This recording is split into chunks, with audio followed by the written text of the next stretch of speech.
Hey, cycle breakers and barrier breakers alike. Welcome to the Fuck That Bullshit podcast, where we advocate, educate, motivate, and create a safe space for you to embrace the mental wealth of marginalized and disenfranchised communities.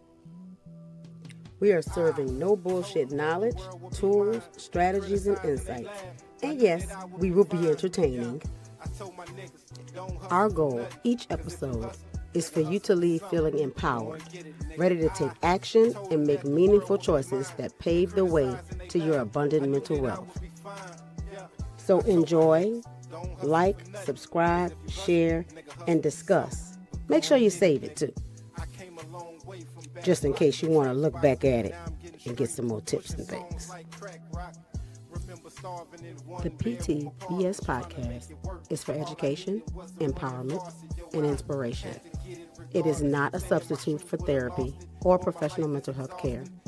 If you're in need of additional support, please reach out to a licensed mental health provider. Warning: the Fuck That Bullshit podcast is intended for mature audiences only. This podcast contains raw, unfiltered conversations about mental health, social issues, and breaking generational cycles. We keep it real, unapologetic, and explicit because healing and empowerment require honesty. We're going to have strong language and adult themes, unfiltered discussions on race, identity, and mental wealth, challenging bullshit narratives without censorship.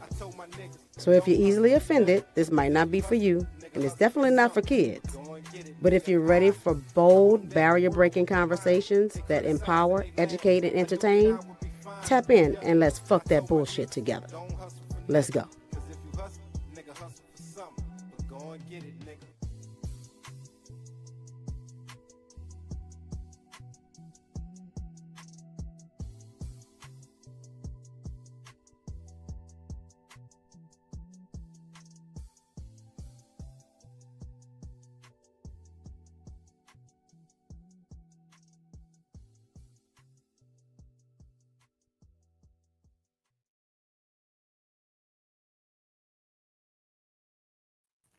Hey. We back. All right. Because we are back. God dang it. Damn it, we back. We was gone and then we returned. And we return. Now, first, Right. I want to welcome everybody back to season 2. We made it through a whole season. Yay, give us some claps. You want the ones? Here we go. Yeah. You know what I mean? I was having a conversation with a client, and they said something or did something. I wanted that machine so bad for therapy. Yeah. A round of applause. Oh, that'd be funny. Anyway, I did something new this time. I'm gonna take everybody off the screen so you can see it because it's a little advertisement. I put it in the background. Watch. Boom. Bam. Bam.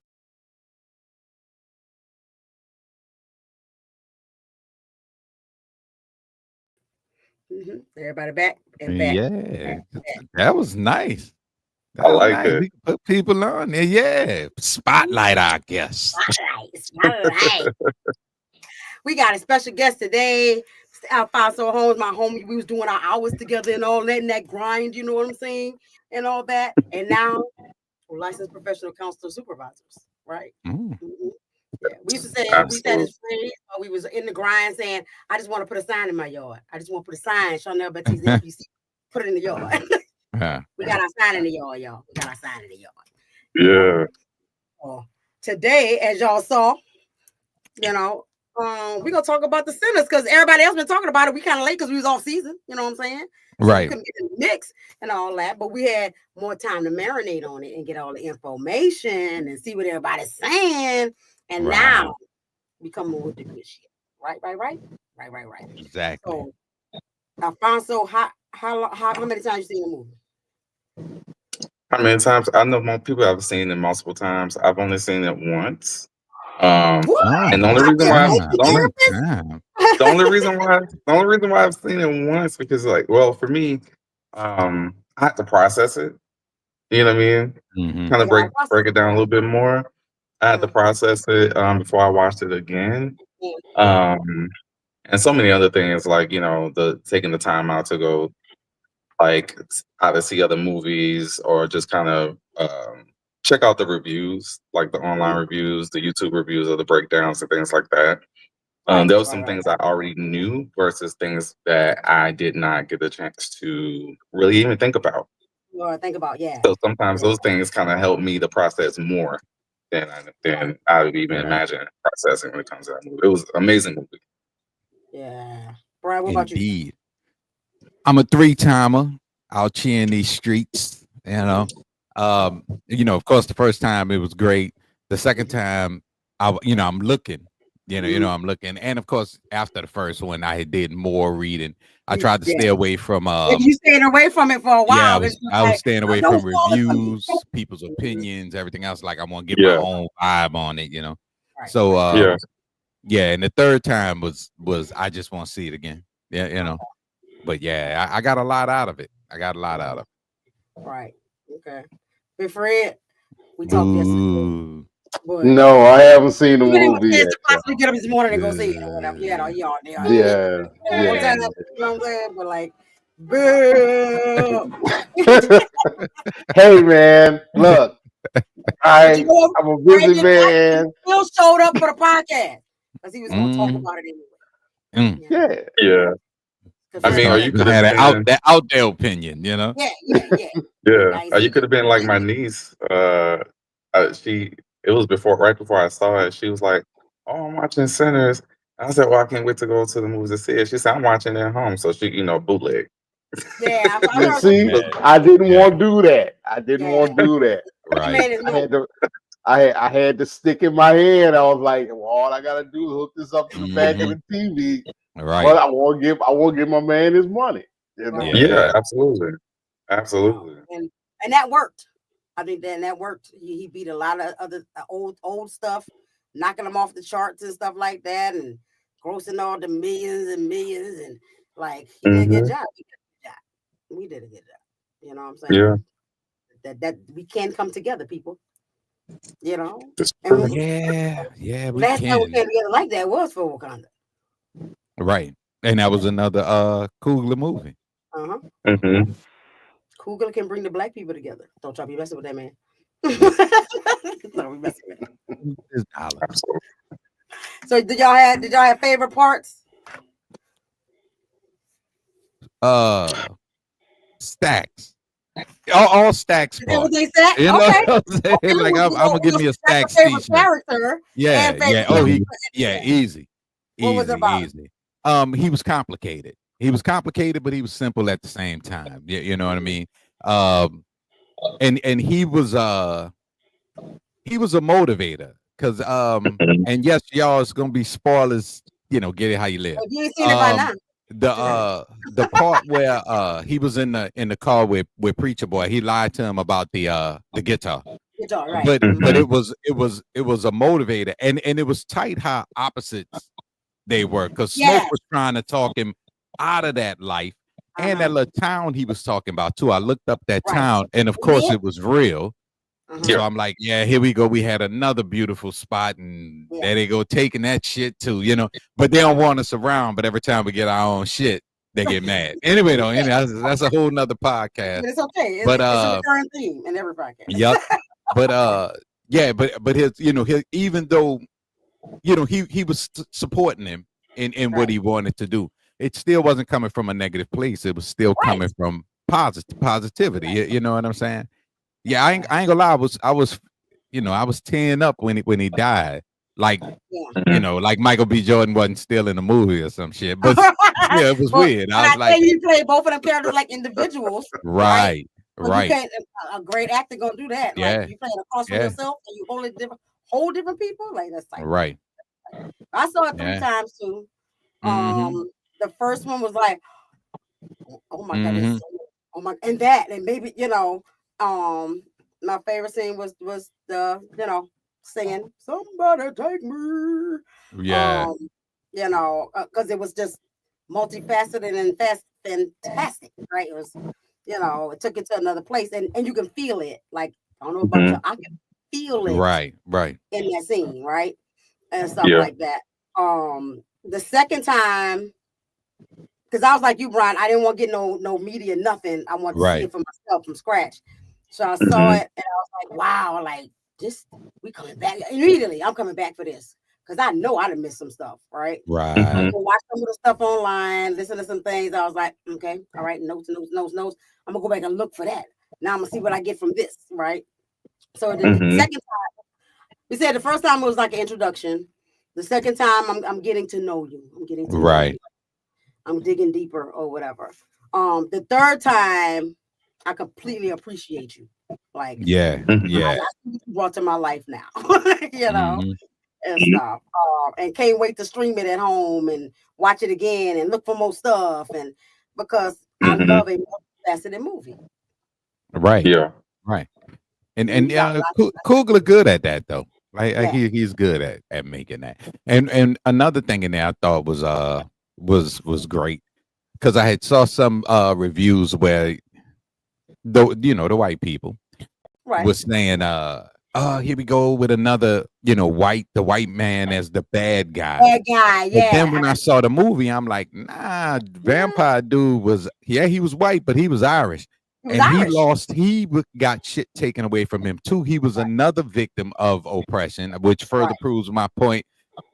The hate is so heavy, you even hate on people that look just like you if they not just like you. You know what I'm saying? So we're gonna tap in on that with them. Yeah. Same concept. Yeah, Fred, what you thought about the movie, Fred? You know he's gonna fuck with you. Sound like it was a good movie. Yeah, I like it. I'm trying, like, I'm gonna go see it. Like, I won't see it while it's still in the movie theater.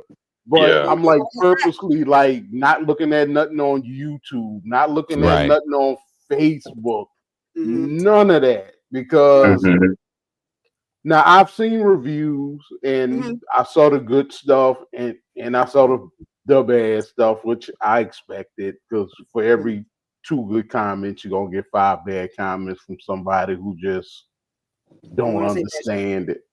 But from the trailers and the reviews and stuff that I saw, it sounds like it's a real deep movie. Right. So I gotta go see. I don't want to wait for it to come on HBO. Right. Yeah. I think Prime gonna stream it. I think. Yeah, they're gonna stream it. Yeah. They already said that. Yeah. Amazon Prime. Yeah, for $39.99. Yeah, they prices they're gonna try and get their money. Yeah, they ridiculous. I remember that shit was 99 cents. Bro, Prime still making people pay for New Jack City. I got that shit on DVD. I got that on DVD. I mean, you can watch that on YouTube. Yeah, YouTube for real. YouTube Premium. Right. I'm pretty sure I still got I'm pretty sure that shit on Tubi. Just sit through the commercials, damn it. Yeah. That's it. That's all we got. Right. Other man. But that shit was good back in the day, though. It was good though. I left that theater. Nigga, and you know what, for real? That's where my nickname came from New Jack City. The homies went and saw it. And when they came back to the hood, they was like, don't Brian look like G Money from that movie? And I was like, I ain't never seen the movie, man. You know what I'm saying? I don't know what you're talking about. And that shit just stuck between that and, I used to put $1 in niggas' door when they wasn't home.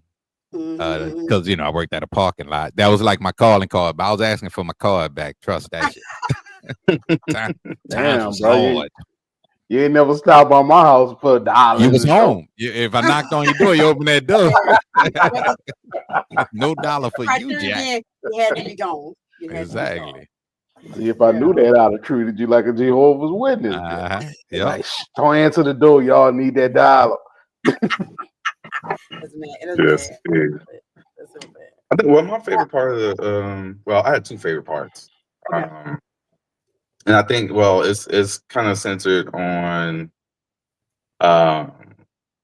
if I could just focus on my top favorite part was the moment where and everybody probably agrees with this, when Sam was playing the guitar and the club, like when they reference back to how music conjure up like ancestors from the past and the future, or spirits from the past and the future, and and how they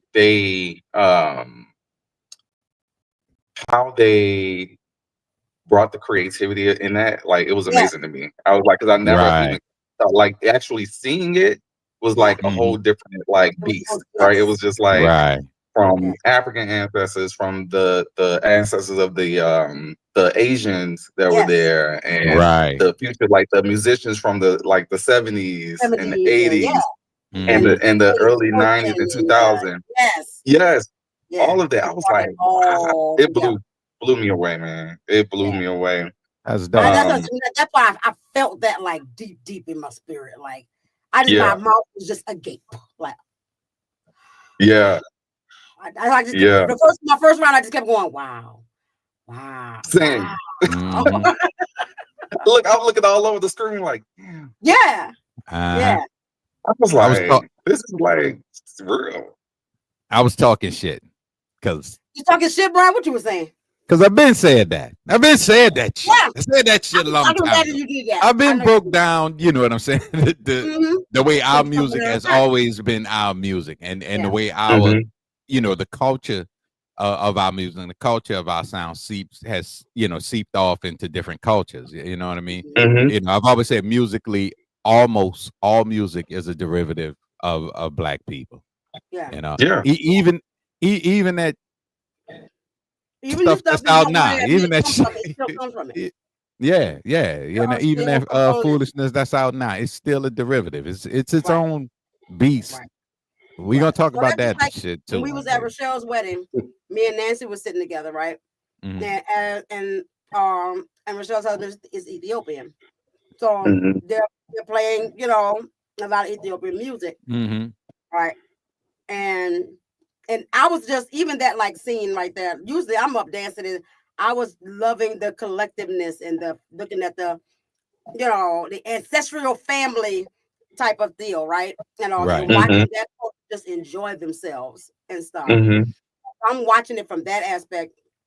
And Nancy said, I can hear like Mexican or Hispanic music, Spanish music. I can hear the undertones in that beat, in that music. Right. Yeah. Right. And I was like, because we all connected, it all come from us. Exactly. So no matter what you hear, it come from us. One thing I saw in that scene, the third time I caught this, with the ancestor with the fast feet. They be having the things around their feet. Right.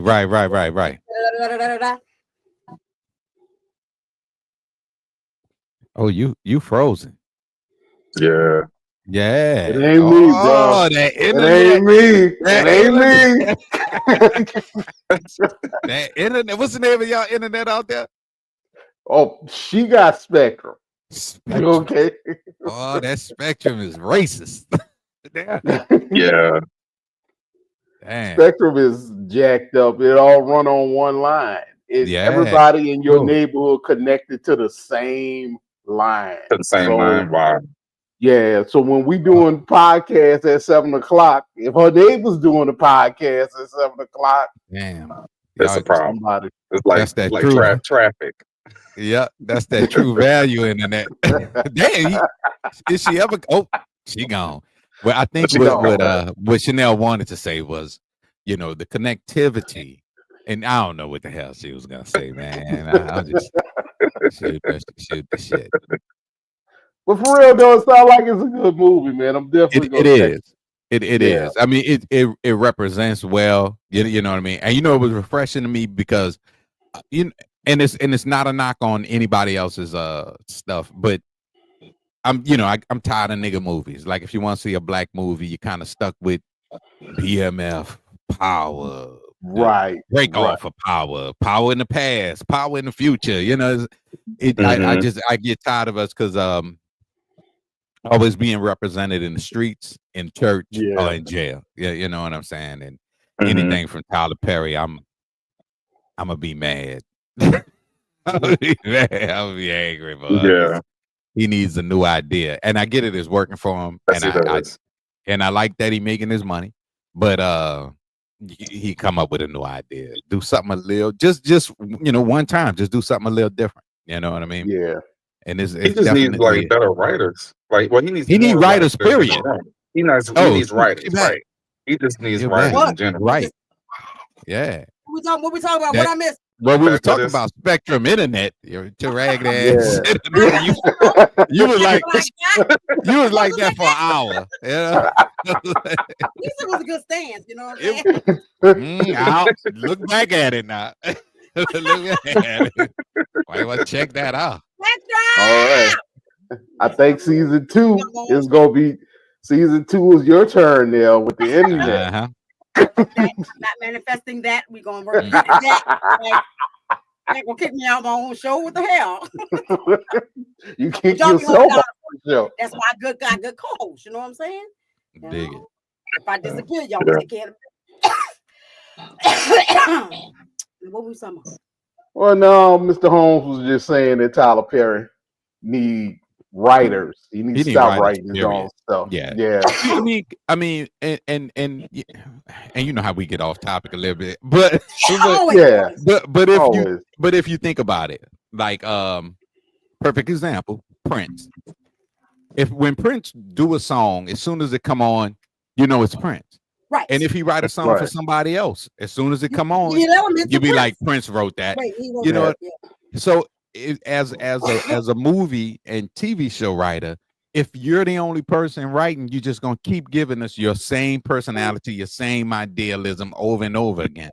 And the way he say he's always representing black women, but it's like, man, damn, boy, I don't know if black women agree with that. No, because it's a bad look. In any of his movies yet that represent me. Exactly. You represent you have so much focus on black women, but you demonize black men, and that's just kind of what I see. Like, black man is always angry. You know, he's always abusive. He's always, and honestly, I mean, truthfully, I think we are kind of like we're kind of playing into some of his own trauma, right? Because we saw you have seen the documentary. We play into it over and over again, and the idea of you having this level of control with your work only speaks to how you haven't really healed whatever that is.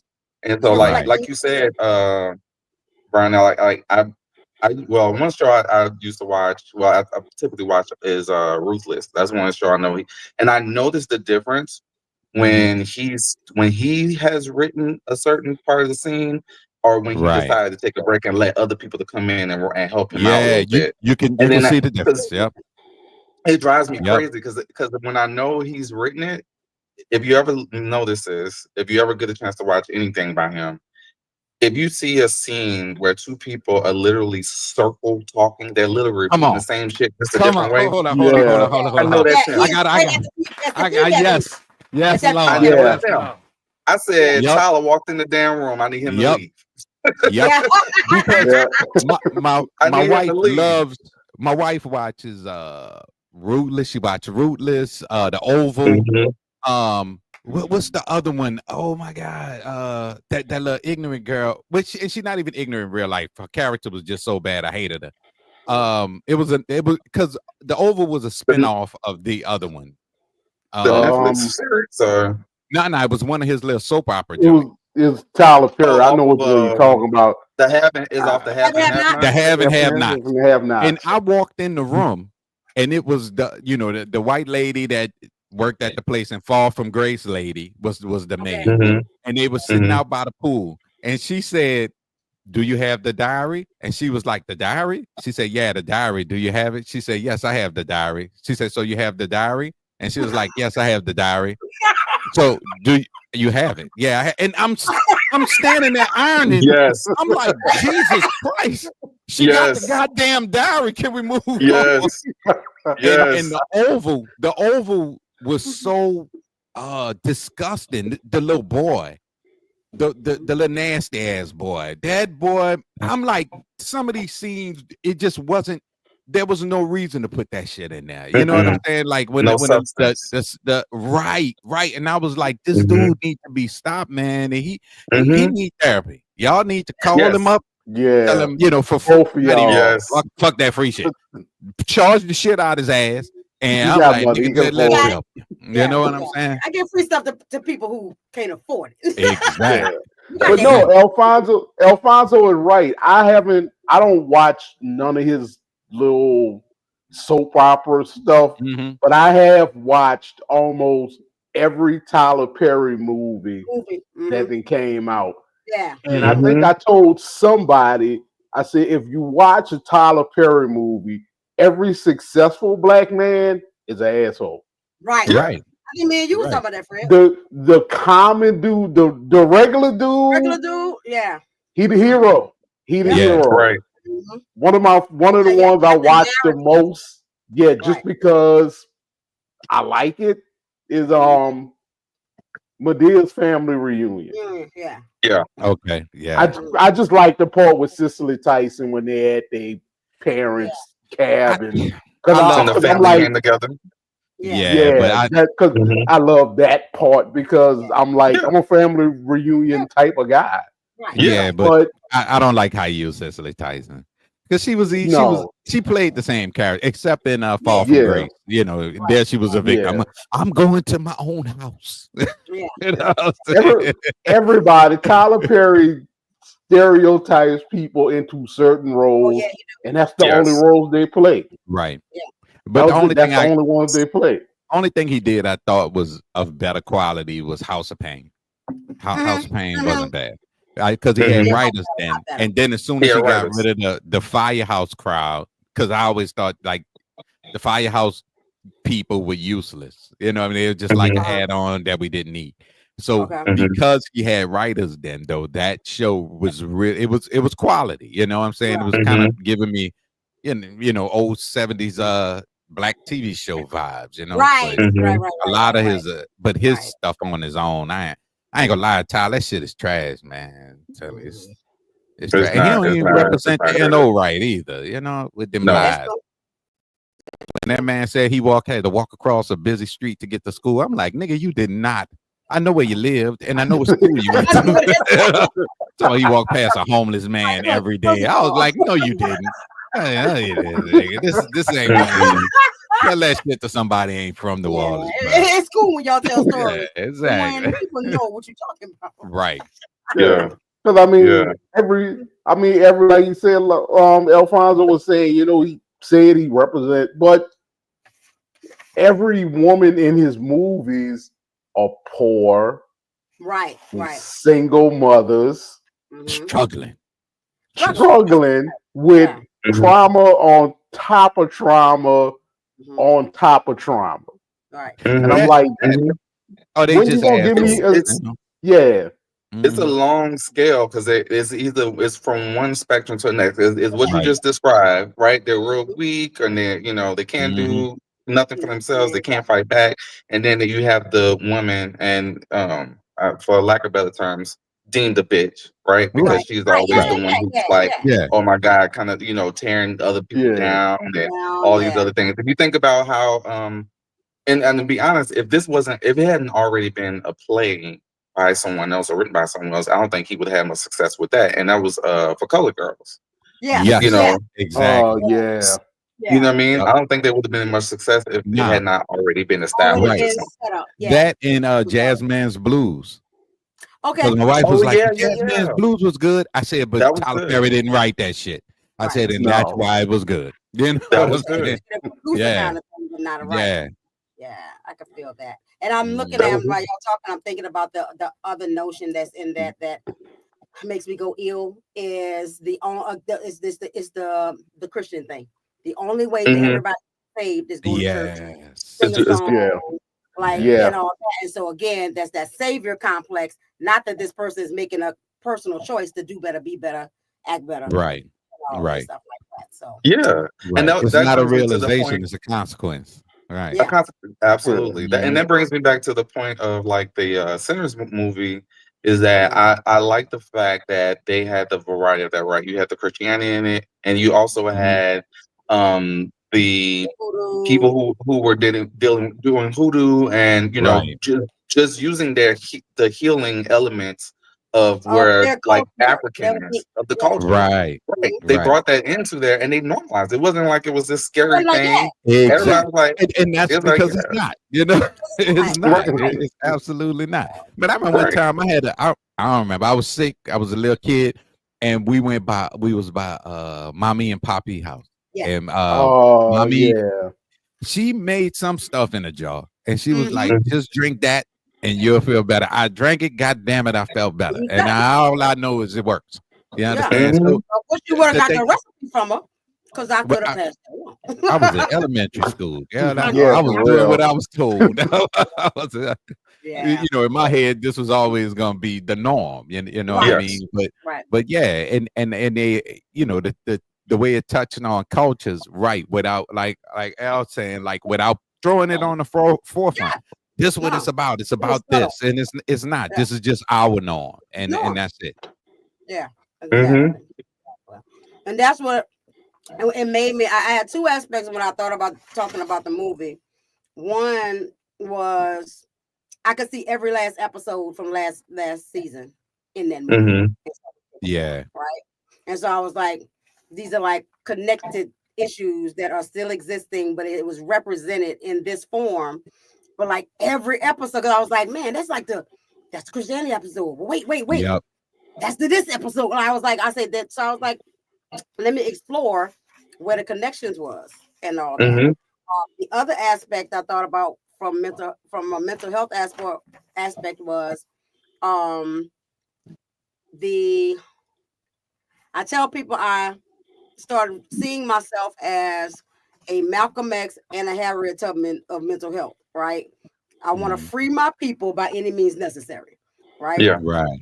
And when I see when I look at stuff from a mental health standpoint, I see it as freedom, right? It's freedom from all the bullshit, the standard, the norms, the stuff that actually drive us crazy, right? Yeah. And all that. And everybody in that movie, everybody was looking for freedom. We all looking for freedom from whatever. Right. Yeah. Right. That was the Right. undertone theme. Right. Undertone theme was Mhm. freedom, Yep. right? And so people's losing their damn mind trying to get the freedom however they needed to get to it, right? Right. Right. So Right. of course, their daddy was abusive, so there needed to be freedom from that. Right. They went up north trying to get free from the bullshit from down south, but found out it was just the same in different clothes, right? Yeah. Come back. Well, I might as well deal with it where I'm at. But let's make this create a juke joint. That's at least one night of freedom at a time. Yep. Right. So you start looking for moments of freedom instead of a full spectrum. Just like, okay, I need little pockets of freedom.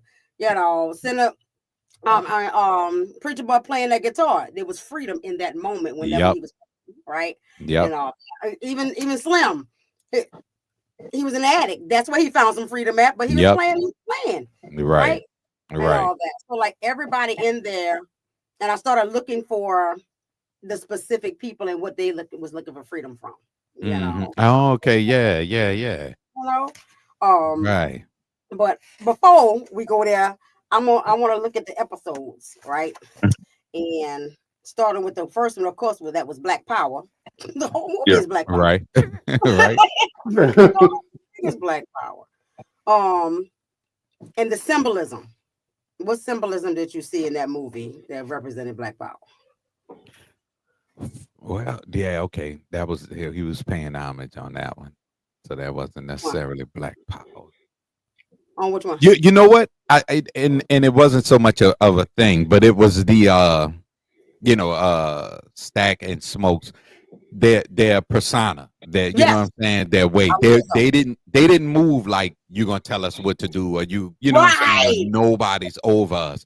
Right. Everywhere they went, two things: people knew them and people respected them, and that was that. Now, for whatever the reasons were, but you know what I'm saying, because even the bad guys are not bad 24 hours a day, 7 days a week. Come on.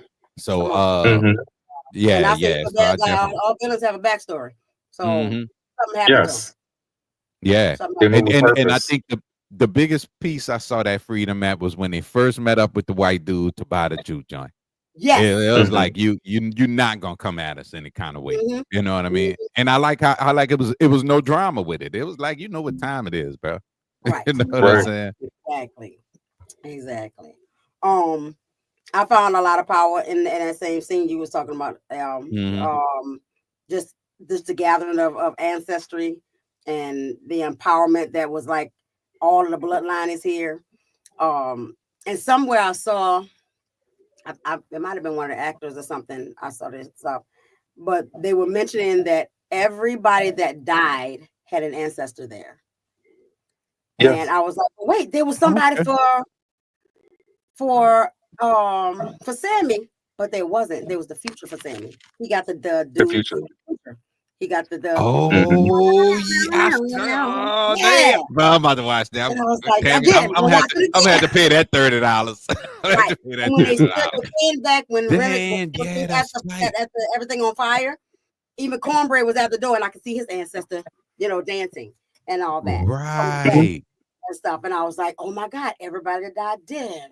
Right, and the only people I really caught was the Chinese people, and because probably because they were the only Chinese people, right? And so they really stood out. And even there, that was so specific because they are different types of Asians, right? Yeah, and so they have specific to their heritage. And I was like, right. That's not, boy. Yeah, see what I'm saying? You see what I'm saying? Goddamn. Now see that's black excellence. The first time I didn't see the ballerina. The second time I couldn't take my eyes off of her. I didn't even know. Yeah, I noticed. I noticed that the first time, but I didn't even connect her to what's her name? The because I assumed the little white chick, right? No. She didn't get an ancestor. I don't remember. She was down for a brother. I didn't pay attention for that, but it wasn't. Because there had to be a black person in there for her, because she was like a quarter black. Oh yeah, that's right. That is true. That is true, right? She wasn't 100%. And maybe that was it. Yeah. So she was. I guess we would call even when I was looking for it, though. It's gonna be one of them. Home and pause. Okay, you belong to you. You belong to you. Yep. Yeah, I'm gonna get that download. Matter of fact. Yeah. They still sell DVDs? That's still a thing? No? I don't know. We were trying to find that out. So look, it's funny that you said that. I was where was I? Oh, I went to see Layla Hathaway and House of Blues. Damn, how was that? We're gonna come back to that. I'm gonna come back to that. But go ahead. It was amazing. Yeah. That's my girl, man. One of the opening acts had mentioned, he asked people in the audience, he said, y'all still use CDs? And a lot of people like, yeah, because they will see how they sell merchandise in the back. So he was like, they have CDs, CDs for his music and stuff like that. So, but people still use DVDs. They still do. They definitely do. Look, my mama held on to a long time. Everybody in my house need to own one of them. Get your own copy. Yeah. Right. Right. Yeah. Like, what you grabbing? Your shit gets house on fire. What you grabbing? My journal since I was 12 and my Yes. It is now. Yeah. But the for me, the black power that I saw in that, out of the ones you two just mentioned, was the spiritual aspect of like when Annie said, "I've been protecting you this whole time." Yeah, My work been protecting you this whole time. Yep. You still got the neck, you still got the package. And he still had it. Yeah, and he still had it. Right. Yo, but did y'all notice how him in the end too from his brother biting him? Now look, was it me or did y'all notice when she was talking to him how her voice changed? Now y'all got to go see it again. When she's telling him the story Al was just talking about, when she was talking about that I protect you the whole time, and then she pulled him close and she said something, but there was a voice changeover, and I thought like maybe it was the theater, but then the second time I heard it again. You know what I'm saying, right? You think it was a transition between she was getting in his ass and then she saw the man she loved? You know what? I don't know, because I was thinking maybe it was. I think maybe it was that. Like a hoodoo moment. You know what I'm saying? Like, and I took it as they were saying like this woman is a lot more powerful spiritually than you know what I mean than just some herbs and spices and things. Yeah, because it is more than that. Right. Yeah. So I can see that. Damn, that was interesting. Fred ain't got no opinion. Y'all remember at the end? I'm just enjoying the conversation, man. Y'all remember at the end, when he knew that he was after he was ready for all the white people coming back to kill him, and he was shooting him. he knew he was ready to end it. Because he took it off. He took the protection off. Yep. He said, I don't want you protected. I'm ready to go. Yep. Yep. Because after I get done with y'all, I'm done. I don't want nobody else here. The person I love is gone. The people I love is gone, and I'm going to be with her. I'm going to be with her. Yeah. Yeah. That was a conscious decision. A conscious decision. Yes. And you know what that is? That's goddamn freedom. Thank you. It's freedom. You know what I'm saying? And everybody got their version of freedom. Yep. Yeah. Yeah. So and my man Stacks. You know what I'm saying? You get to walk around with the Coogee sweater on. Oh man. I saw that Coogee sweater. I fell out. I said he got on Coogee. I was like, that nigga rocking the whole Coogee sweater. Yes. Yes. So I was looking at episode 2. Of course, that was interracial relationships. We already know your boy and your girl, right, and all that, and stuff. 3 was accountability. Which character you think took the most accountability, or which had the most trouble having taken accountability? I don't see. Was this because I'm thinking about the relationship between Annie and was it Smoke? Stacks? Was it Stacks? Oh, that was Smoke. That was Smoke. And that was Smoke. Yeah. And I think it was like him. I'm trying to think. I feel like the relationship they had the issues they had over like the child that they had together and they lost, and like I guess taking responsibility for like owning. Well, what seemed to me was like owning the grief about what happened between not just between losing the child, but even their relationship. Yeah, you know what I mean? Right. So I felt like that was more a struggle of like being accountable for like feelings or emotions. Right. I can see that. Yeah. What you think, Brian? I don't know. Everybody seemed. I think what Al said. That's the closest I could get to, because everybody else seemed like they stood on their own shit. You know what I mean? And I noticed that too. The only what I noticed was in the same scene, Al, and also with Smoke and Stack and they women, right? There was this macho moment for both of them. Like, man, nah, fuck that. And then I did what I need to do, and all that kind of stuff, right? And being hard. Yeah. And then there was a transition point in those relationships or in those conversations where the woman challenged them for a brief moment, just enough. And then they broke. Immediately it was like, no, you make me go, you gonna make me say it? I love you and I miss you and da. And then there you go. That get the same type of conversation and moment in the juke joint. Right. And like there where he was like, no, I loved you, but I can't protect you because and like those were accountability moments really big for both of them. Okay. Yeah, I can see that. Yeah. As it was, and it didn't take a whole lot of challenge because the love was there. And so it took a small push to be like, nah, say it. Like, you know what you came back here for, or you know why you left, or right. So yes, I thought that was fire. Yeah. I was thinking that too. I was thinking that about their relationship as well. Shawnnell, I was thinking the same thing. Yeah. Right. Episode 4 was like our 50-50 versus 100 debate. Money versus relationships. I saw that theme in the Wooden Nickels. And not that's fake money. And the value. The slave money. Yeah.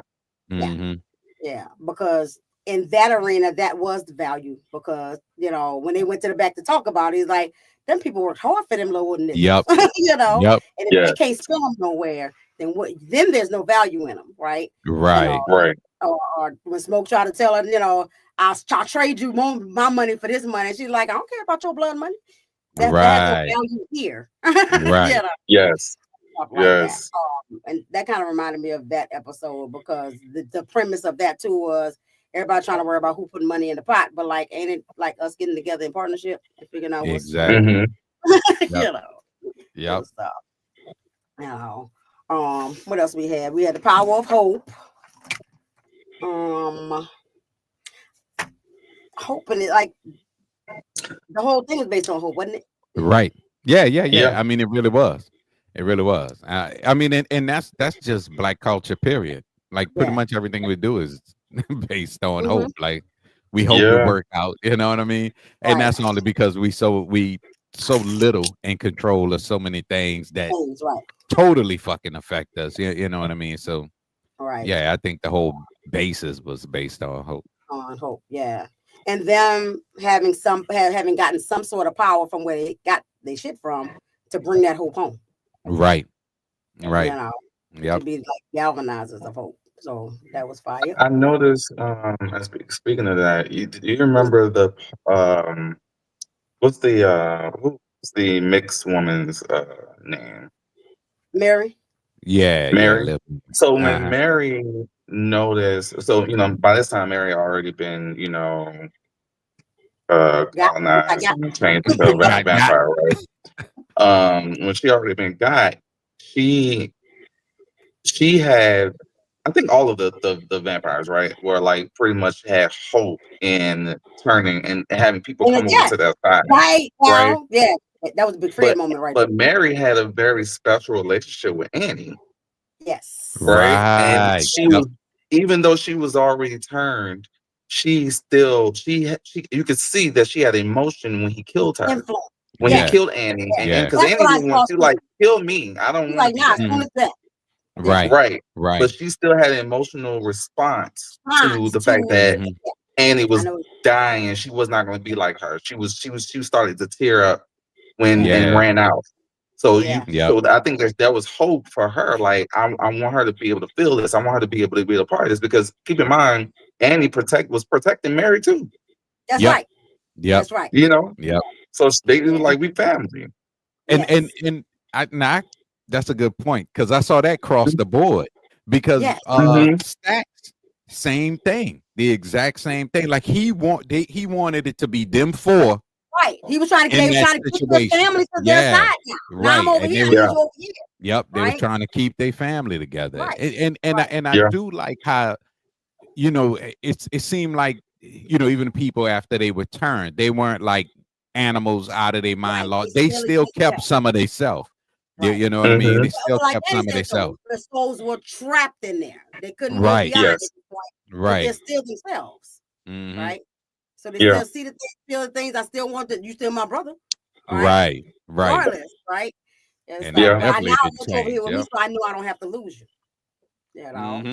So unless we get caught outside during the day. That's exactly. Or if Blaze show up. If Blaze show up, that's it. Blaze show up, that's a wrap for everybody. That's if it's them Twilight niggas, fuck them. They ain't shit. Right. All right. We did Willful Ignorance for our 6th episode. What's the parallel there? Who in this movie operated in full willful ignorance? That the white folk. The white folk, and I'm not even saying it because they white. I'm saying it because it's the truth. Just them, we white, y'all Native Americans, we don't like you. But we actually here as Native Americans to save your ass. Save you, right? Because the person we chasing is a goddamn vampire. So, but we letting your ass in because we white. Yeah, you know what I'm saying? And then again, that group that came to to kill everybody there, which was weird that they came during the day like that. I don't know who the fuck they expected to be there. But anyway, when they came there thinking I thought about this it's like this is gonna be a breeze. We're gonna go in there, we're gonna murder them, and that'll be a wrap. But business as usual. Nope. Eight, what about 10 of them? Yeah. One man with the proper weaponry. Tore your new asshole. You know what I mean? Right. So that's it.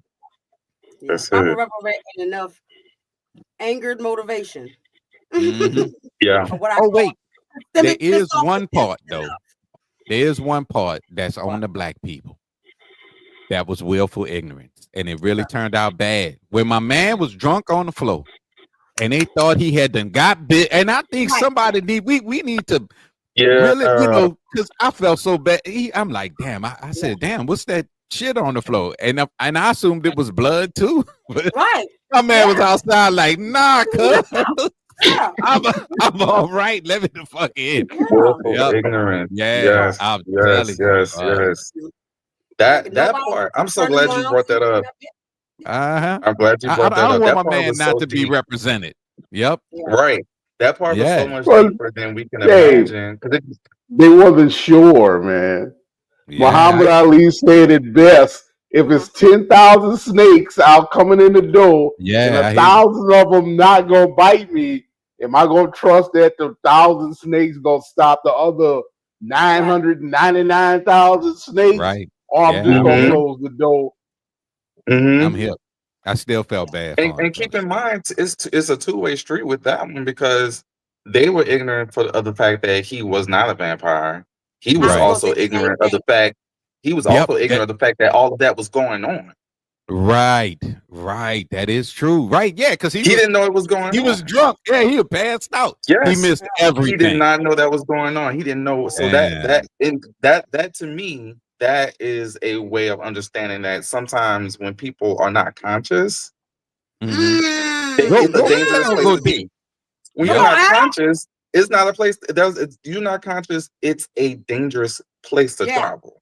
Right. I have to learn that from my own aspect of, because if I'm developing a higher level of conscious, sometimes it's hard to like look at the people around me and not see them as dangerous.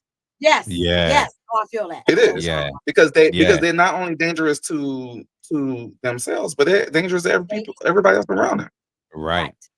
Yeah. Damn. And man, that's good. I really need to get my thing together, because I look at other people like they stupid. I'm like, damn, how the hell you don't see what I'm saying? You know what I'm saying?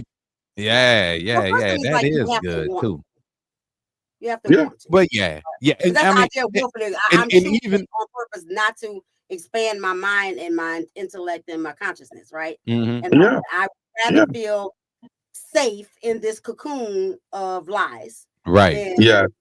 Expanding my mind and learning more things and challenging, my belief system and all that, because then it's gonna take responsibility, right? Right. You get this ball off the floor and he don't know nothing. He don't know nothing. Because remember, he thought they put him out behind not paying for the drinks. Exactly. He had no fucking clue. Right. No, because he was because he was also intoxicated. He couldn't see. Right, when you're intoxicated, you have your 20/20 vision ain't 20/20 no more. Right, it's way less than that. Right, it's way less than that. You know what I mean?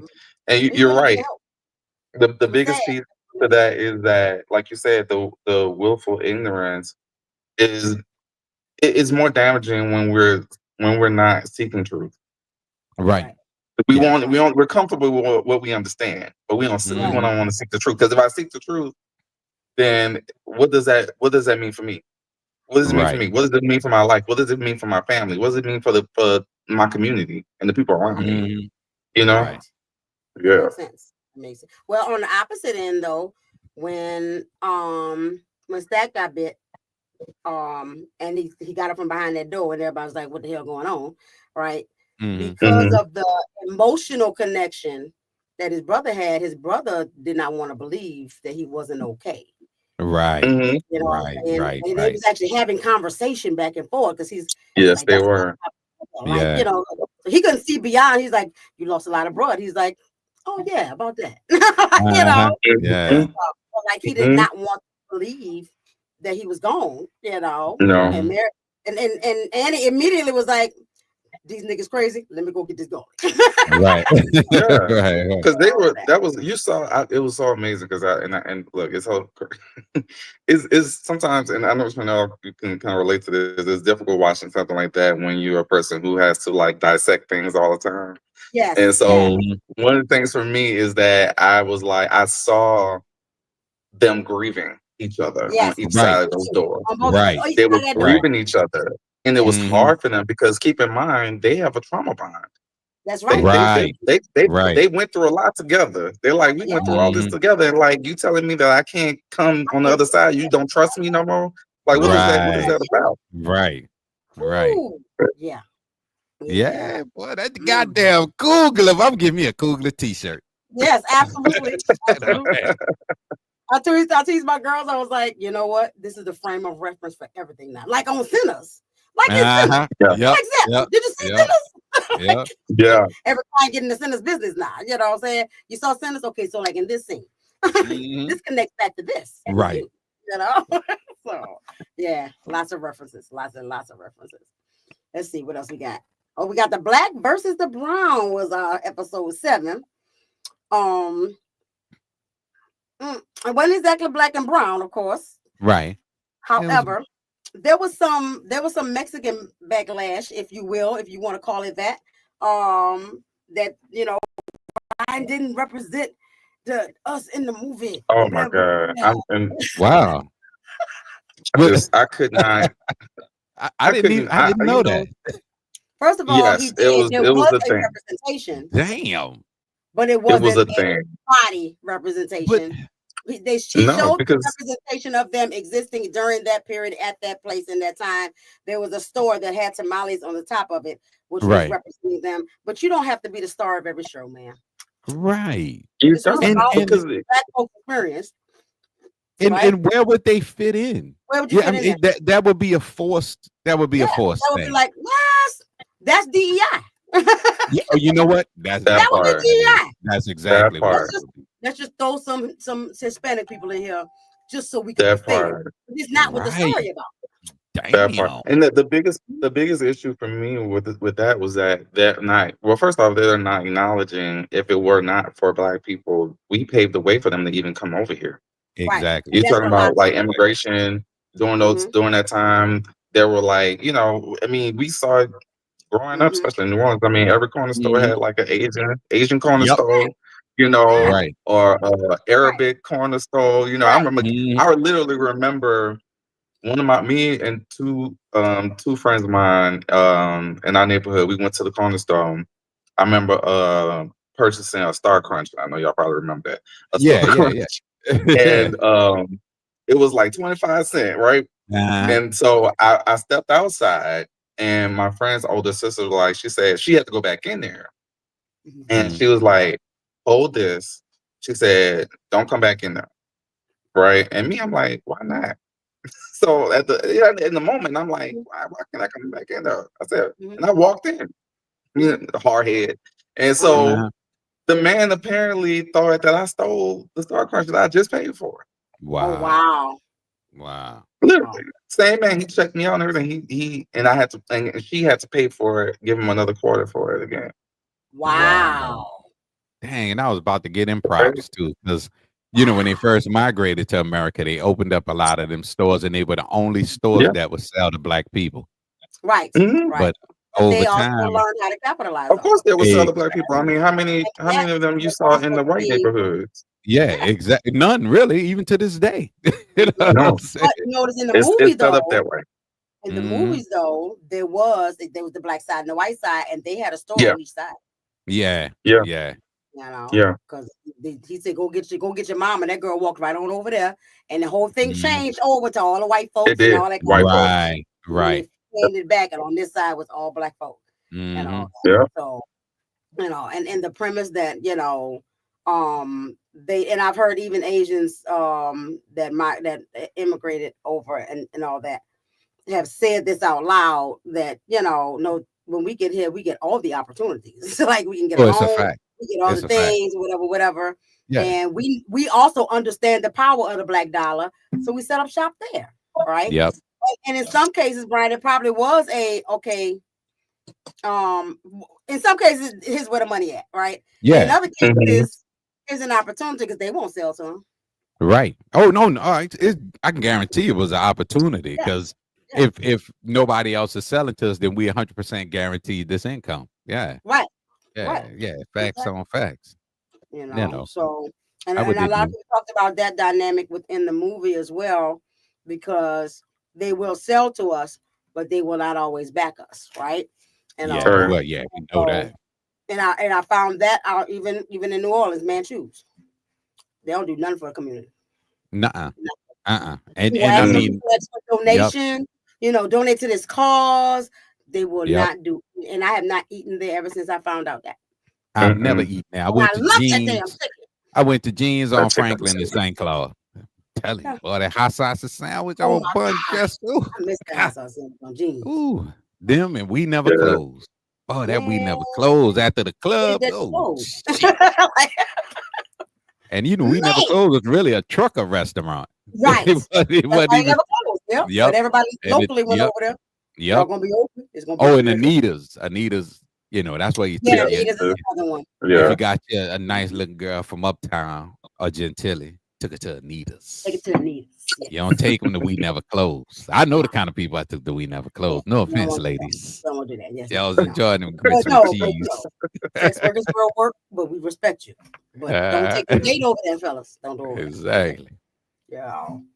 So yeah, so there was the multiracial, interracial, you know, stuff there.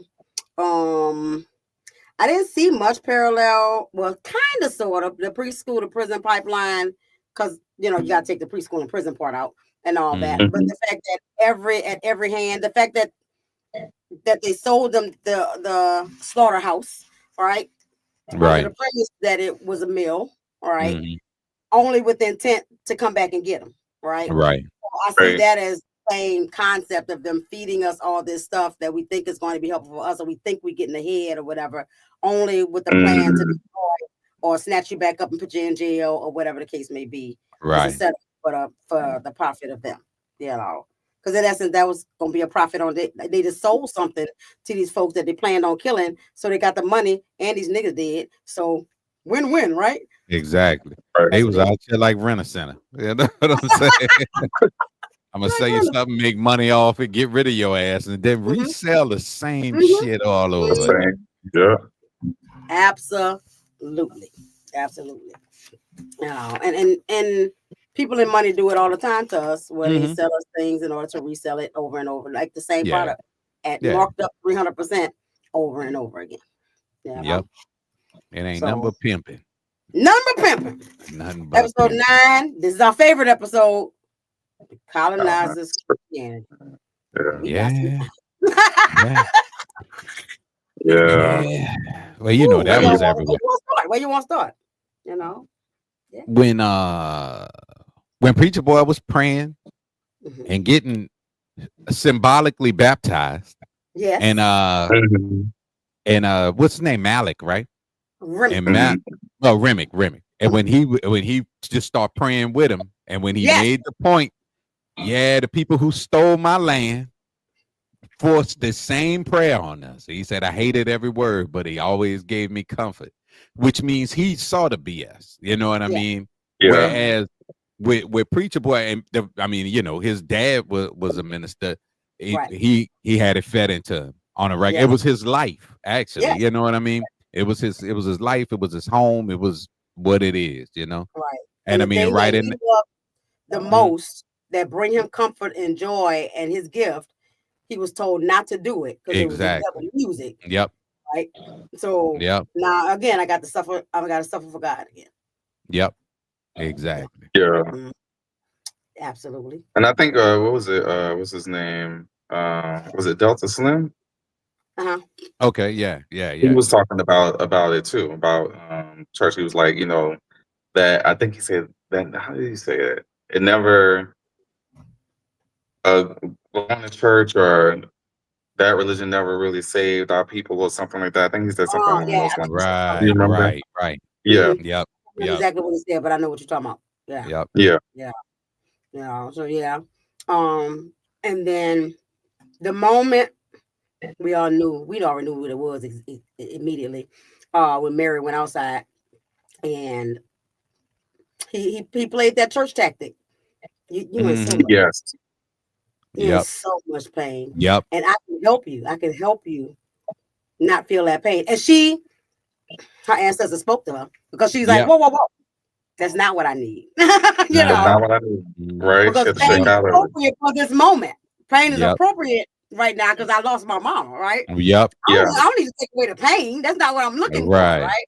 And all that. And that's when she got a clue and tried to walk away, right? And all that. And love and fellowship. The moment somebody said love and fellowship, I was like, yep. Go right there. Dead right there, right? And or even when cornbread came back on trying to get in. You know, what is exactly you supposed to be doing? Being kind to everybody. Yeah. That's what we're supposed to do. Oh, to love one another. We is one people. Oh, that boy did that shit. And it was very, but very true. It's true. Very real. That's the premise that they draw into religion under is love and fellowship and being kind, right? But you could be nice and be an asshole. Yeah, I know a lot of nice assholes. You know what I'm saying? You could be nice and you could be a racist. Like, you know what I'm saying? We call it nice nasty. Nice nasty. Nice nasty. I'm gonna use that shit. Or like I talked to one of my clients and we talked about the difference between being nice and being kind. Yes. Right. That's a difference. Nice is an act. Kind is your heart. It's who you are. Yep. It's your heart. Yeah. So I can be nice all day long and, you know, fuck over you behind your back. I was being nice. Yep. Exactly. You know, and stuff. So I kind of saw that premise as well. The same scene you was talking about with the prayer and stuff. And I saw in that the connection piece of, like, say, every villain has a story, right? And him saying, okay, I want Sammy because Sammy has the power to bring the ancestors in, right? And all Remick was lonely. Yep. He was the only one left of his people, and he wanted to get back to his people. He was fucking stuck. Yep. And you know what? I saw too that Remick, he wasn't trying to really, he was not trying to kill everybody. This was not a murder thing. It was not a murder. It was a conversion. Yep, it was a conversion. So I was like, okay, dude got a deeper plan. Because, you know, I mean, immediately when you see the vampires, you think, oh, the vampire won't kill everybody. I'm like, nah, this dude, it got a deeper plan going. He's trying to create a family because he's lonely. Yep. He ain't got his people no more. Yeah. And you got this gift, my brother. I miss them. I miss them, man. I can make as much family as I want, but I miss mine, and you can bring them to me. Yep. Oh, Sammy! One of my favorite parts. Sammy! my favorite part was no vision. No vision. I love no vision. That was fire. No vision. Oh, have mercy. So, and of course, the whole underlying thing, you know, had the Christianity component and all that. Right. I did hear about a lot of people being, you know, angry about that component. There was Christians that in the house that did not want to see what they saw, or true again, willful ignorance. Just looked at the surface, surface of the thing, and all that, and not seeing all the things underneath and all that kind of stuff. So I think that I think it was a good symbolic way to show the stuff we've been talking about the entire time. Right. You know, and like I say, and the fact that everything aligned with the things that we are already still discussing, you know, that's still been present since the beginning of time. You know, well, not probably time, but at least the beginning of colonization. You know, and stuff. But because the last episode before our wrap up was the Black man and mental health. And on Saturday when we was meeting, you know, y'all had a good brother moment, right? And we did talk about the brother bond in that movie, like the connectedness between Black men, or if there were any connectedness with other Black men in Smoking Stack. Well, yeah. Well, them two obviously, but even with Slim and with Cornbread, because it's like when they went out to to build, they went to the people they could depend on, not just the people that could do the job. You know what I mean? Because I'm pretty sure Cornbread wasn't the only big Black dude, you know, in a cotton field that they knew. Yeah, you know, they went to particular people, and I felt like they went for a particular reason. Like, these are the people that I can depend on, you know. Right. And you notice the relationship bond builder brother was Stacks. You know what I mean? Because remember, he was the one who went out pulling everybody in. You know what I mean? So he was a relationship. Right. And I mean, in their bond though, but they bond was hella tight, man. I mean, it's like they made moves without it having to say we making this move. Because you notice before they did things, Stacks would glance at Smoke give him a look. And you notice when they was talking to that white man, how they moved into position. Like they moved. You know what I'm saying? Yeah. And then Stacks basically waited on Smoke to let him know, are we gonna pay him or are we gonna kill him? You know what I'm saying? Yeah, that was so smooth. Yeah. That was intimidatingly smooth. Yeah. You know what I mean? It really was. Because we didn't even know what was gonna happen. He I was questioning it too. I was like, man, I wonder if they're about to kill this dude. Right. I know. And it's kind of it was kind of a foreshadowing. They already knew that he wasn't to be trusted. Right. And one of the most important things he said that really was a thing during that time, after the Civil War and a little while after freedom. And it was a small statement, but it was a big statement when he said, man, the Klan don't exist no more. They ran that shit. They ran that shit up into the early 80s. You know what I'm saying? Like that was a normal narrative. Whole while their asses was still right there. And for real, I don't know why they did it. Nobody believed that bullshit. Nobody believed it. Nobody fell for that bullshit. Yep. Yeah. I wonder why they felt like they needed to be a covert. And that's sometimes where I get offended because I'm like, do you really think that we stupid? Right. Why do you need to be covert? We still know you exist. Like there's no hiding. Like it just makes us look harder because you ain't got the hood on. But I know the language. And unfortunately for them, they don't hide it well. You know what I mean? Like all you got to do is say the right thing, and they'll let it out. They'll let it out, and they don't know. We read small cues. You calling me a nigga will not automatically make me think you're a racist. Because unfortunately, I thought you was a racist the second I met you, and you have to prove that you're not. You know what I'm saying? So they tend to be guilty until proven innocent. Because it's like I'm just gonna sit here and wait for you to drop a ball, until you prove me that's just not who you are. Yep. You know what I mean? Yeah, and I did a TikTok about that a few weeks ago. I went in a UPS store, and this lady gave me a glance, and I was assuming that she was racist. She was about to say something, Right. I get to the counter, and she was like, "In there, you are so beautiful, and the butterflies, and you just are such a ray of sunshine." And I'm saying that like, oh, thank you. I had to fix myself because I was ready to. Right. Yep. And I had to go sit in my car for a moment and process that shit and do a TikTok on it. And the fact that we are so hyper vigilant that is the standard expectation. Yeah, that's the standard expectation. Absolutely. Right. And so it's racial trauma, and I have to be careful of it all the time. And so now I'm ready for it at all costs. And then when something else different happens, then I have to like, okay, that was cool. Right. But how many, and in the comments, somebody mentioned, like, I'm sorry that you guys have to go through that or whatever and all that. And there'll be some way for us to be, and somebody else made a comment like, unfortunately, there's not enough good things to outweigh that.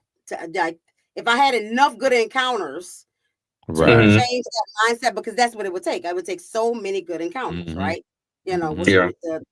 The universe is teasing me with that because a couple of weeks after that, this lady that I was watching out for was totally kind and helped me take my stuff out, and and I'm like, you just showing me that got some good white people. I know that. Thank you. I'm hyper vigilant, and stuff like that. So there has to be. A matter of fact, speaking of that, in the movie, the moment that even Mary went outside to talk to them, for me, was a white savior moment.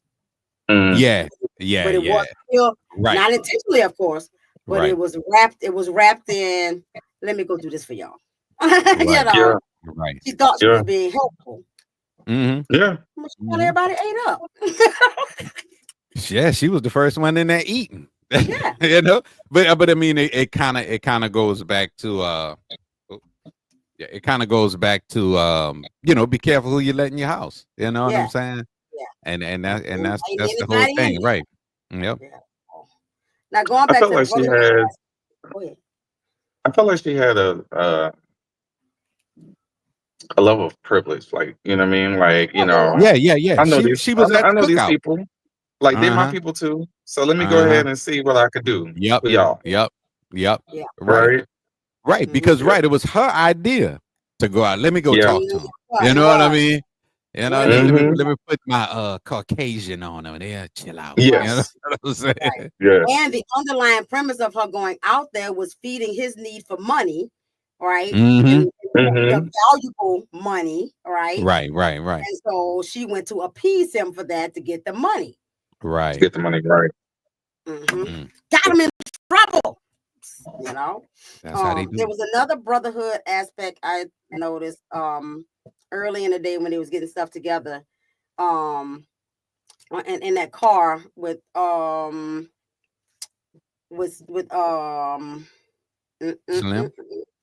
and Preach. Yeah, Okay. Slim and Preach. Yeah. Mm-hmm. That was a good bonding moment too. Yeah. Really. Oh man, yeah. When he was talking about owning, that was dope. Yeah. Right. And that was heart wrenching to me too. Once he passed the guys and he was telling that story, and Ryan again playing the actual noise in the background of what happened, right? So he had a full embracing of it and all that, and then he got to the point of pain that he had to start humming. Yep. Yeah. Yeah. I felt all of that.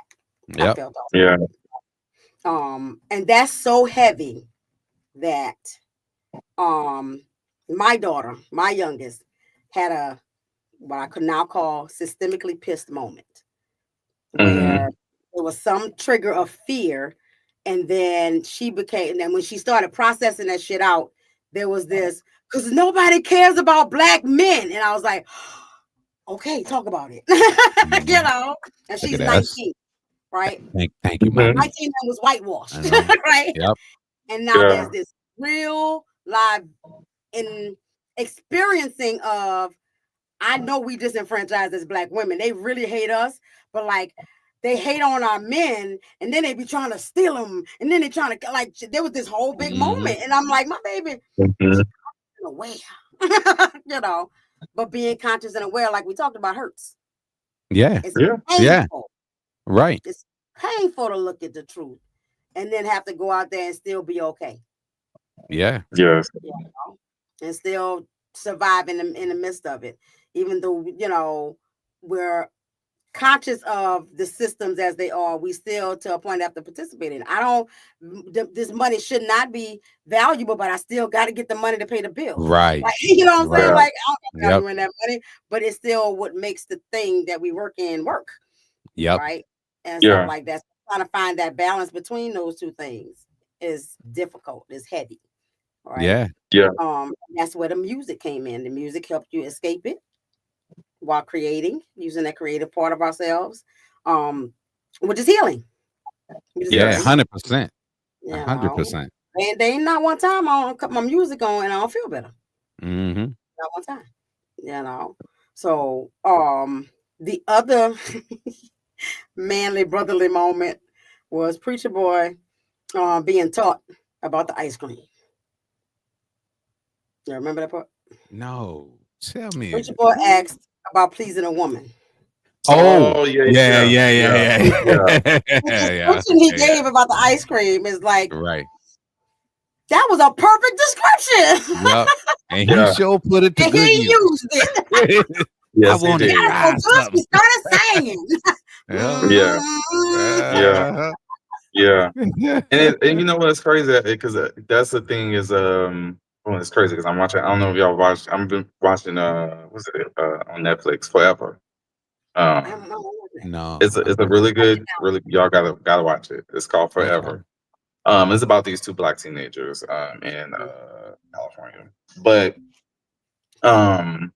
it's the understanding. I started it. He in school and he met the girl. Yeah. And well, he knew her from school. Right. From elementary school. Yeah. So like, I'm that part that you're speaking of reminds me of that show, but it's the idea of like how um men are able to talk about sex with younger black men, like, Right. be explicit about it, but be real about it, like, this is what you do, this is how you do it, of course, talking about the safety or the dangers of doing it, Right. and how you do it to another person, another woman, whatever it may be, and just understand that that is being passed down. And that wasn't even from, we saw that wasn't even from his father. Right. Father didn't, and his father is a preacher, and his father didn't teach him any of that. Right. Right. You know? Cause Yeah. nah, we cousins. So I thought that was pretty cool too. So I saw a lot of those, like you said, bonding moments between men, Right. and stuff like that. So like that was pretty fire. That was pretty fire. Y'all gotta figure out what y'all gonna do your next men's episode. What y'all gonna talk about? Yeah, no. We're gonna take a small pause for a commercial, and when we come right back, we're gonna work on we're gonna see our Black History moment or excellent Black History moment. And yeah. Hey, cycle breakers. I'm Shawnnell Batiste, your favorite no bullshit therapist and mental wealth coach, and founder of Choosing Empowerment. As barrier breakers, our core values are founded in the power of choice and the power of healthy relationships. We are dedicated to our mission to provide access to mental health services for marginalized and disenfranchised communities. Our primary communities that we serve are Black, people of color, foster and adopted, LGBTQIA, and formerly incarcerated communities. We fully understand the internal and external barriers facing our communities that prevent them from seeking care. We realize that one of our greatest assets and tools is connection. Therefore, we connect to our communities by letting them know that we see them, we hear them, we understand them, because we are them. We seek to educate and inform so that our communities are aware that it's okay not to be okay. But here at the Cycle Breaker Village, it's a safe place for healing, so you don't have to stay that way. If you're interested in learning more, feel free to reach out to us at nobs@choosingempowerment.com. We break barriers so you can break cycles. I love my commercial. I want to upgrade it, but it's so smooth right now. Wait, is something wrong with the sound? Can y'all hear me? Yeah, I can hear you. There we go. I can't hear Brian. Is it something wrong with your mic, bro? Yeah. But stop talking. We can't hear you. All right. Can you hear me now? Can you hear me now? We can hear you now. Yeah. I hit the other mute button. I forgot I got 2 mute buttons. Oh, you got 2 mute buttons. You fancy. Because my shit high tech. Y'all see my goddamn glowing ring on there. Glowing ring. All right, bro. Damn. That shit means something now. I like a few LEDs. DJs, bro. So I'm just gonna put these up here for what they worth. This was the largest antebellum plantation house in the South, owned by one of the richest enslavers in the South. This is the Nottoway Plantation in Louisiana. It was built by enslaved Africans in 1859. It was owned by this guy, John Randolph. Now, John wasn't even from Louisiana. He was from Virginia originally, but he came from a wealthy slave-owning family, and his dad was hired by the federal government, and he moved with him. Now, originally, he wanted to make it into a cotton plantation, the same type of plantation that he was used to in Virginia. But he noticed that the climate in Louisiana was a lot different, so he changed it to a sugar plantation. And because of that, he ended up tripling his family's wealth. And he was a huge financial backer of the Confederacy in Louisiana. When he realized that the Confederacy was losing, he left his wife in Louisiana, took 200 slaves, and went to Texas. Once the Civil War was over, he eventually died in 1883, and his wife eventually sold the plantation for $50,000. That's the equivalent of $1.9 million today. And now he has no legacy at all. I was gonna just put one up there with the thing burning. Yeah, that would be satisfactory. Just to watch that for a moment. A good moment of silence, right? Yeah. And all that. But I thought we could use some education too, so I found that one. But there was another one. There was two.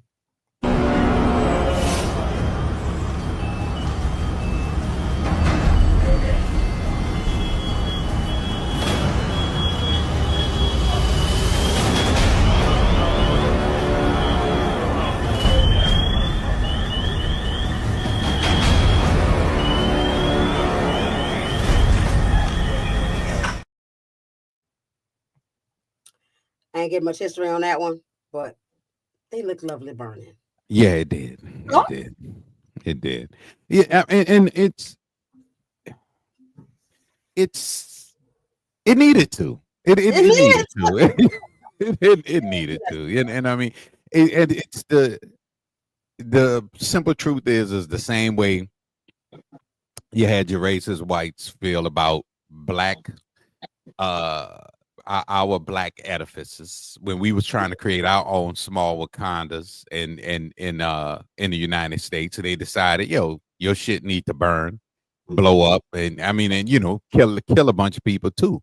Right. Same way I feel about that shit. I mean, because it represents what? You know what I mean? And it represents what for who? And if you're a racist, I don't really care about how you feeling. So there you go, burn it down. Yeah. Fred, you got thoughts? Ooh, Fred get to say something about something.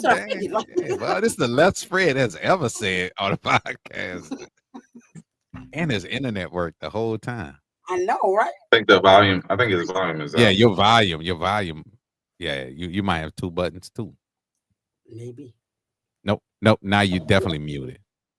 All right, you muted on. There we go. Okay. Nope. No, still not. This ain't your day. This ain't your day. Fred is to be seen and not heard. Huh? Exactly. All right, we're gonna let Al talk while we wait for you. Yeah. Oh, there you go. All right. There you go. Oh, y'all can hear me now? Yeah, hear you. Oh, okay. Yeah, it looked like my mic died. Oh no. But nah, that it needed to go because it didn't represent nothing. It didn't represent a damn thing. And you know what it represented? It did represent something. I'm gonna retract that. Okay. It represents. Damn, it went out again, Fred. I bet you're saying some important shit right now too. There you go. I was plugging up. Oh, okay. Yeah, it represented for white America when America was great. Mm-hmm. That is true. And I mean, it was great for them. Yeah. I guess. Yep. You know what I'm saying? It was, he gone again. He gone again. I can't get him on his internet, boy, but I'm going to get him on his microphone. Need to get you some neon lights, baby. Get you some neon lights. You got to upgrade like Beyonce. It's gonna be fun. It's gonna be fun to watch Fred progress throughout this podcast. Yeah, we're gonna put a. All right, now. Yes. Yeah. Oh, have mercy. Okay. See, that's why I always got to back up. Wait, you got to turn it down, though. You got to turn it down. Yeah, not super loud. Yeah. All right. Now you muted. Now you muted. There we go. All right. Damn. Okay, and is that like the volume good now? Yeah, now you can talk. Yeah, go ahead. Yeah, but it did. It represented when it was great for them. Because everything y'all talked about with the movie, if you think about it, around that time, you can kill a nigga and not go to jail. Right. Exactly. You can rape them and not go to jail. Yep. If your kid did something stupid, you could blame it on the black kid. And the black kid get the consequence. Yeah, they get the consequences. You know, you had your consequences. Everything was okie dokie. It was great. It was great. Yeah. I can do what I want to do as long as I don't do it to another white man. I'm okay. But you know what though? Oh, yeah. You know what was illegal though? Killing black children, right? Oh. Yeah. There were this rash of slave owner, the wives, and wives would beat those little black kids so bad that the black kids started dying. Check out what these mods did. They changed the fucking law. They changed the whole fucking law where it was legal. Well, it wasn't legal, but the slave owners, the wife couldn't get charged. They just changed the law. They didn't change the murder, but they changed the law. The law, yeah. I know about that. Yeah, I think I sent you a clip with that because they was killing the kids because their husband was going to the slave shack at night, having sex with all these women and having little interracial babies. Yep. And the wife, she wasn't gonna leave them because back then women ain't had no rights either. Exactly. Right. So, what you gonna do? You gonna leave me? No. I'm gonna go out there. I'm gonna have sex with all you black women and have these little nut babies and they just beat shit out. Yeah, because you can't say no to big black booty, and that's yeah. I mean, I said that before in another podcast. I say, man, they might have hated this, but the big stacked women. Well, if I was a slave owner, we'd have been interracial. We'd have been interracial. I'd have been free and slave. Like, I'll free you, man. Yeah. That's funny. Oh Lord. So you have any particular thoughts about the fire? Or from a spiritual aspect as well? Well, I mean, absolutely. I mean, it's absolutely spiritual. I mean, it's a lot of, if you look at how people talk about it, they never really explained it. I don't even know if, I mean, did they ever mention like how the fire started? No. I don't remember how it started. I've never heard about. No, nobody knew how it started. I heard that they pretty much got it extinguished, and then the wind it lit back up. Yep. Nah, so you know who that is. You know what that is. You know who that is. Exactly. You already know what that is. So the biggest thing for me was the fact that because this is the because the first one was it not a resort? It was a hall. Converted into like a wedding hall. A wedding venue. And they did a couple of movies and use it as backdrop. Yeah. Oh, okay.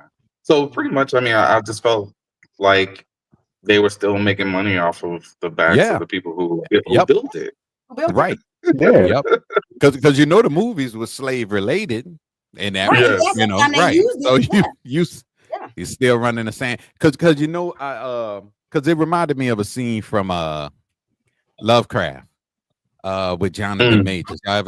When that man, you know what part I'm talking about, when he went in there and it was the girlfriend and she helped free all those spirits. All those spirits. Exactly. So, and there's another parallel for our movie because the vampires had the spirits trapped. That property had the spirits trapped. Yep. That's true. That's true. Yep. And to be honest, I mean, well, to just kind of delve a little bit more into it, one of the things I see is that I guess everybody has their own opinion about it. I've seen on social media where there was some black people who were like pretty much like, why are they laughing at this? This is a part of our history as well, and I don't think they have like family lineages and this. I'm like, what was the great thing that came out of it? That's always my question. Exactly. Like, okay, what was the great thing that came out of this? And the way they were speaking about it is that somebody just went over there and just said, here's some gasoline, here's a match. Like, no. Right. Yeah. Because we don't go just set shit on fire, even though it represents hurt and pain. And exactly. And I mean, that's the reason why it was there for so long. You know what I mean? Right. That would have been who we are. It would have been burned down. Right. Absolutely. Right. Exactly. Absolutely. Because with a lot of that stuff, we'll block it out and kick it to the curb and move on. Right. Move on. Is what we do. Right. Do it hurt every time you pass that sucker? Yeah. Jill Scott have a video. I couldn't download it. Where she talks about her visit to a plantation and the pain, being in the space and feeling disrespected, and then she asked about the slave quarters, and so the lady is telling her about the slave quarters, but still speaking on it like it's a wonderful thing. It was like, right.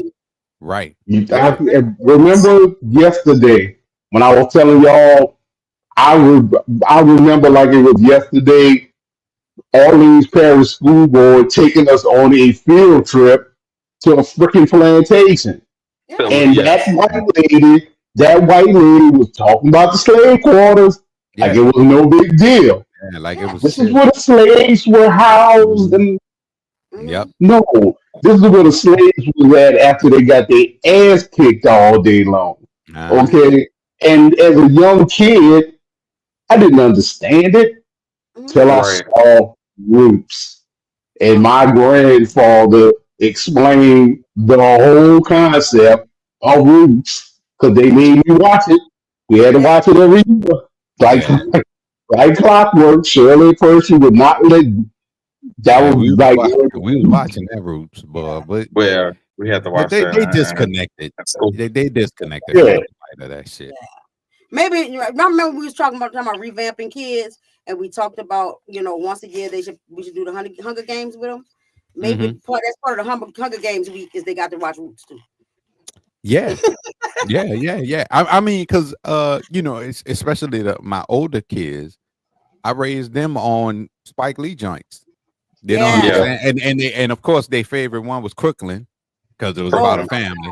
Yeah, Crooklyn was man, that's that was a good ass movie. But yeah, I mean, and the thing is, we have to know, and for us as growing up, we always had us. You know what I mean? Because if you just watch an episode of Good Times, you getting that black experience. You 100% get that black experience. But and I mean, even the Jeffersons, which was a lot lighter than Good Times, but still, you know what I mean? And shit. Again, they were still experiencing the racism, even though they moved on up. Right. Even though they moved up. And everybody, you had more conscious people, like, because even All in the Family. Yes. Because Carol O'Connor, guy that played Archie Bunker, people would complain, people would complain back then, they had to write a letter and send it to the newspaper, but people complained back then about Archie's character. And he said in the interview, he said, I will never change Archie's character. He said, because I want to display the ignorant, dumb white man and the way and that small-minded thinking. You know what I'm saying? And once he broke it down, people was like, oh, okay. So it's not nothing against us. You trying to shine a spotlight on the stupidity of being there are Archie bunkers all over the damn place. That's why. Right. And but it was, people were braver then though. You know what I mean? They took accountability, and people stood out and spoke out more. You know what I mean? Not everybody. It's like not everybody think we're free, and they think segregation was a long time ago. That shit didn't end to the early 70s. It wasn't that. You know what I mean? Exactly. Right. It wasn't that long ago. I remember getting on the Galvez bus, and I asked my mom. I said, "What that yellow line is?" She said, "That yellow line." Is where the black people had to stand. I was like, damn. You know what I'm saying? They ain't even redo the damn bus. They just took the cage down. That was it. Right. So it's none of that shit. And I mean, when you look at protests, we still protesting the same shit. Same way. Our grandparents was protesting, and nothing fucking changed. They just got nothing changed. But all it was they got smarter and said, go on and get them niggas some money. Yep. And watch how they follow suit. You know what I'm saying? And they do. And they think because they're millionaires, then they in a different echelon. Nah, you just paying less taxes or no fucking taxes. I don't get me started on that bullshit. But you paying less taxes or no taxes. You know what I'm saying? Which works for them. You know what I'm saying? Yeah. I feel I mean, what's crazy? Yeah. No, go ahead. Oh no, I was you go ahead. Yeah, you go. I was going to say that y'all are right about how they're like censoring certain shows and stuff like that because they're like literally showing what's reality. One show that series I loved watching was American Gods. Boy. With Orlando Jones. Yep. Man, when Orlando Jones's character as Nancy, and he was giving it raw. They cut that thing so short, so quick, they and cut I was him pissed. loose.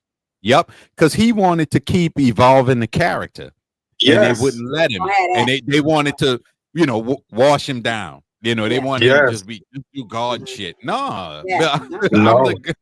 I'm gonna represent the God that I'm supposed to be. You know what I mean? Yes. Come on, man. Yep. Come on. And that show pointed out a lot of shit, because if you remember the part when they went to Esther's house, and Jesus was there. Yes. It was like about 1,000 Jesuses. Different They were all just about 1,000 different Jesus. Yeah, 1,000 Jesus. Yep, that movie. I mean, that show it pointed out a lot. You know what I'm saying? And I think a lot of people slept on it. They slept on it. What's the name of it? American Gods. Shawnnell, Yeah. when I tell you, get ready for your mind to be blown. Right. I'm telling you. American Gods. Right, I ain't gonna tell you who dude is, because it took me a while. Because I'm like, all right, the main, I forgot his real name, the guy that the dad. But I was like, and when I figured out who he was, I was like, oh, that's dope. I was like, that's dope, because I really had him pegged as a different god. But and I mean, and they had the god of and I mean, when I say they span through everything, because you even got the god of technology. I love it. Yes. Because the God and what they was basically saying, a God is really anything you worship. That's it. It's anything you worship. So because you got your name brand gods that you're familiar with, from Greek mythology to biblical and spiritual. But when the technology God came up, I was like, any goddamn thing you worship. You know what I'm saying? You worship. Social media. Yep. Yeah. All of it. Yeah. Yeah, because they had all of them that was there. Because I think I told y'all before, when I was younger, I was into all of that, the Greek gods, the Norse gods. So I loved that show from the beginning. But yeah, when the technology gods showed up, it kind of threw me off a little, like, huh? But then I was like, it immediately kicked. You're right, because it's plenty of people out here that's worshiping the internet. Yeah, like they live by it. Jesus. They live by it. Brian, that reminds me of the thing you explained yesterday. I want you to explain that again, like you did when you talked about the lady that watched the show and she asked if we were atheists. Wait. Oh. Yeah. When we did the podcast about religion. Right. And spirituality and whatnot, and one of my somebody I know, so she was like, she said, "Are you and your brother and your cousin, are y'all atheists?" I watched the podcast, and I was like, I said, no, we're not atheists. I said, but technically we're all atheists. I said, you're an atheist too, and she was like, no, I believe in God. I said, but do you believe in Allah? Well, no, I'm not Muslim. Do you believe in Buddha? No, I don't believe in Buddha. I said, you don't lose any sleep not believing in Buddha, Allah, or anything anybody else believes in. So you're a 99% atheist. Only thing with the atheist who doesn't believe in anybody, he's just 100% atheist. You don't believe in it. You don't subscribe to it. You don't pay attention to it. You don't worry about, if I don't do what the Quran says, I'm going to hell, because you don't believe in that. An atheist just believes, I don't believe in none of that. I believe when I did, my body gonna dissolve, go back to the earth, become nutrients for something else. You know what I'm saying? Yeah. So I was like, I said, so we're all atheists, 99%. You know what I'm saying? I said, my belief system is not like, my belief system is not like yours. It doesn't mean I don't have to believe the way you believe. To be a believer. I said, because if you ask a Muslim, they believe the way they believe, and you'll never be able to tell them that they don't believe in God. Right. They just believe in their God. You know what I'm saying? I thought that was a beautiful explanation. And she did. Yeah. She did. All she wanted me to say was, no, I'm not an atheist. I believe in Jesus Christ. You know, the white Jesus. The white Jesus from Africa. Look, white Jesus in Kente cloth. I've heard somebody say that. mercy. Oh, have mercy. Oh, goodness. All right. I love that explanation. This was good. This was good. Y'all any final thoughts? Go see download Sinners on Prime. I don't care if it's $30. You spend $30 on bullshit anyway. You know your ass is out there buying e-cigarettes and liquor and Hennessy and booty and new socks and shit, drawers with the song in them. Go just download the shit. Watch the movie. You won't regret it. You know, over and over again, and piece all the things together. Because one time, you know, hell, 3 times is not enough. I'm ready to stream again and be like, I'm gonna find that DVD because that's a keeper, and I got a collection of movies that I just keep. Everything from Spike Lee and a lot of black exploitation joints because Willie Dynamite is a classic. Oh my God, yes. It's a classic, goddamn. That is good stuff. That is good stuff. Yeah, definitely see the movie. And you know, it's a good time to plug the anytime was a good time. Anytime. So you can follow me on social media, the Awaken Therapist. That's the Awaken AWAKEN Therapist. On Instagram, on Spotify, well, not on Spotify, on Instagram, on TikTok, as well as YouTube. Yeah, there you go. One day I'll be on Spotify, but as well as Facebook, as well. Yeah, I'll put all of Al's links in the description. So all you gotta do is click it. Just, you know what I'm saying? And if you're looking for a black male therapist who work with black men, call him. There you go. There you go. There you go. Yep. There you go. The strongest thing a black man can do is admit that he needs some goddamn help. There you go. Call Alfonso. Come on. Call there you go, man. There you go. You want to see a black man? So there you go, Alfonso, and I can't talk to her. I'm calling you. That's right. You know what I'm saying? Well, it's gonna be a long conversation now. Because as much as I love you, I can't tell you everything. Exactly. And Brian don't know how to answer his goddamn phone. Right. So you gotta balance it out. You gotta balance it out. Brian he's been protecting his peace. He said, Amen, brother. Amen. Yes, man, we respect him for respecting his peace, because I don't know if I ever seen Brian mad before. But you know. I have. I get upset. You don't want to see it. It ain't pretty. Maybe he was just protecting me. And that's fine. You don't need to see that. You don't need to see that. I got 2 stories. That's a whole nother podcast if I got to go through the Brian story. Now you can't tell that. Can't tell that. I ain't gonna tell all of them. I know which ones to tell and which ones not to tell. He does. He absolutely does. You know. So I can keep a secret. What else I want to say? Okay, my final thought thing and all that. And y'all I already played the commercial. Y'all already know I'm accepting clients too. I got lots of interns. You know, we growing and doing the damn thing. If you are in the Leander area or surrounding areas, the Juneteenth celebration is gonna be on 14th in Bledsoe Park. I'm gonna be a vendor out there. My daughter gonna be a vendor out there. Come out, you know, have a good time, celebrate freedom-ish with the black people. Freedom-ish. Freedom-ish, yes. Free-ish and all that. And so I'm excited about doing that. And always don't forget to stay conscious, stay aware, stay prepared. Don't never be scared. That's right. To have a no bullshit kind of week. What we doing next? What we doing next week?